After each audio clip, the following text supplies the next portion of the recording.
भगवान बुद्ध के समय में कौशल राज्य में अंगुलीमाल नाम का एक डाकू रहता था, जिसने सैकड़ों लोगों का खून किया था।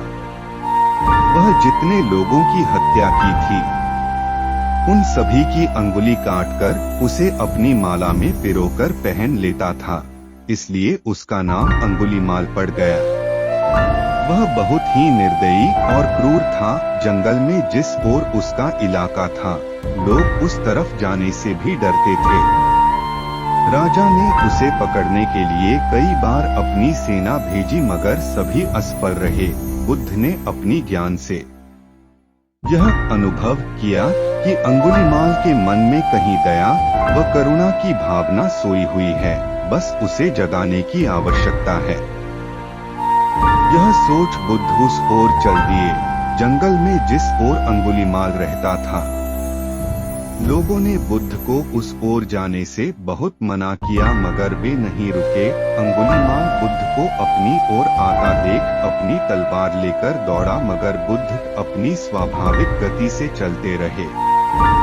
उसने जोर से चिल्लाकर कहा, ठहर जाओ। बुद्ध रुक गए। जब अंगुलीमाल बुद्ध के पास आया तो उन्होंने कहा, मैं तो ठहर गया, मगर तू कब ठहरेगा? तू भी पाप करने से रुक जाओ, इसलिए मैं यहाँ आया हूँ कि तू भी सत्य के पथ का अनुगामी बन जा। तेरे अंदर पुण्य मरा नहीं है।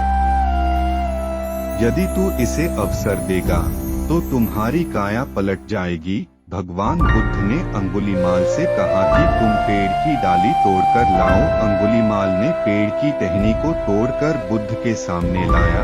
बुद्ध ने उससे कहा कि अब इसे जोड़ो। अंगुलीमाल बोला, यह कैसे संभव है?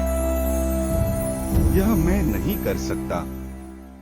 बुद्ध ने अंगुलीमाल से कहा कि जब तुम किसी चीज को जोड़ नहीं सकते, उसे तुम्हें तोड़ने का भी अधिकार नहीं है। बुद्ध की इस बात में बहुत तेज थी। यह सुनकर अंगुलीमाल के रोंगटे खड़े हो गए। उस पर बुद्ध के वचनों का बहुत ही अच्छा प्रभाव पड़ा। वह शीतल हो गया। वह भगवान बुद्ध के चरणों में गिरकर माफी की गुहार करने लगा। पहली बार किसी ने उससे इतने प्रेम भाव से बात की थी।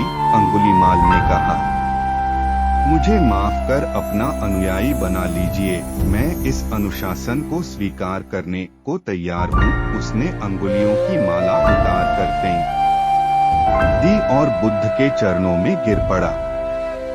वह उसी समय भिक्षु हो गया और कुछ समय के बाद उसे अरहत पद भी प्राप्त हो गया। वह भी बुद्ध से साथ सत्य के मार्ग पर चल पड़ा।